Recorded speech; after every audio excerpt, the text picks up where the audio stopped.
This year, I decided I'd put in on my birthday, sent the application in, and got home that night, cooked up some moose meat for my son and I, and then you just sit and wait. Come mid-June's the big day. Well, June came around, and that whole night I'm sitting on my computer, just kept hitting refresh, seeing if the results were in. And my wife's sitting next to me, because wondering what I'm doing. Well, she knows what I'm doing, and I can't think of anything else. Supper's on hold until I figure out what's going on. And lo and behold, I hit refresh, results were in. I looked for my name, I see it on there. I just went ecstatic. I was Zone 4 bull permit September, which is my favorite time to call. And I hopped on the phone, called my brother first thing and said, I got John, you ready? He said, oh yeah. So calling everybody I knew, texts everywhere. I called Chris Labonte, said, hey, I got John, do you want to go? And I get the Chris Labonte booyah. So we were ready. And as the summer went, you're trying to think ahead of, I'm not real familiar with Zone 4 and place to stay, and we had friends, I have friends there that have a camper in the parking lot. So they said we could use their camper and their cousin's camper, and so we had a place to stay. So it came mid to late August. Chris Labonte set up a flyover with Blackberry Aviations. We flew over the zone. We saw 22 moose, 1 deer, 2 bear. The game were there. There was plenty of moose around. Getting really excited about it.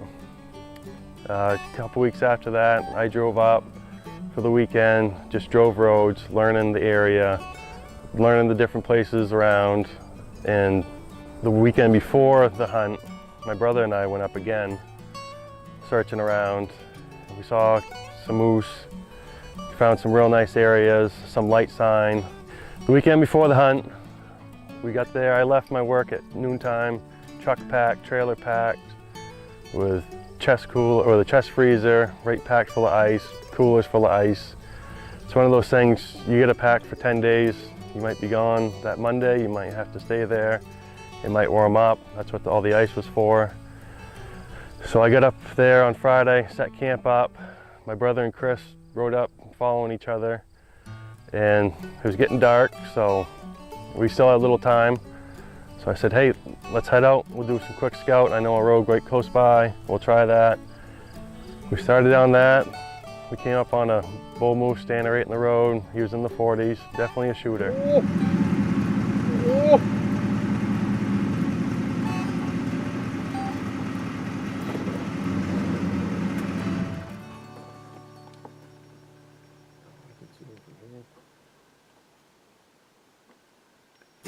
We watched him until he left the road.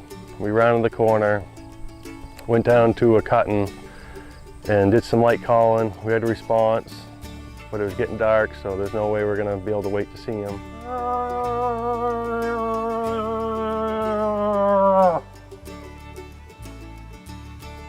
So we hopped in the trucks, headed back. We were pretty pumped. The moose were there, nice, quiet, crisp even. Well, come Saturday, the wind picked up a little bit. It was hard to hear. We went out scouting all day. Did some light calling, couldn't hear much for responses. Come Sunday, same thing, wind, a little bit of rain. No, didn't see a moose on Sunday either. We did another flyover. We went up in the air, we flew for an hour and a half. We found a cow and a calf that were pretty much right behind the camper in a beaver pond. And then we flew, like I said, for an hour and a half, and we saw one bull, decent one, but he was probably 3/4 of a mile off any road. He was in there, packed in tight. And we landed, we scouted all that night, still nothing. We woke up Monday morning to rain and the wind. I woke the boys up 3 o'clock in the morning. They were troopers, they get up. And we headed out, we claimed the spot that we were seeing a lot of sign, and sat in the trucks till 5 minutes before legal time, and it was raining, wind. We hiked up to the spot, started calling, and loaded up, legal time. And as soon as we did, it started sprinkling again, and I was hoping it was going to be a quick shower, but looking up in the sky and it didn't look good. And I'm calling, and it's dark out because of the cloud cover, and the rain picks up more, and probably 15 minutes into it, we move off to the road under some trees, and just kept calling, but you couldn't hear anything responding, couldn't hear anything anyways, even if they were. And then the skies let open, and she was pouring, and I looked at the boys, said, we don't need to get wet. We drove the road looking.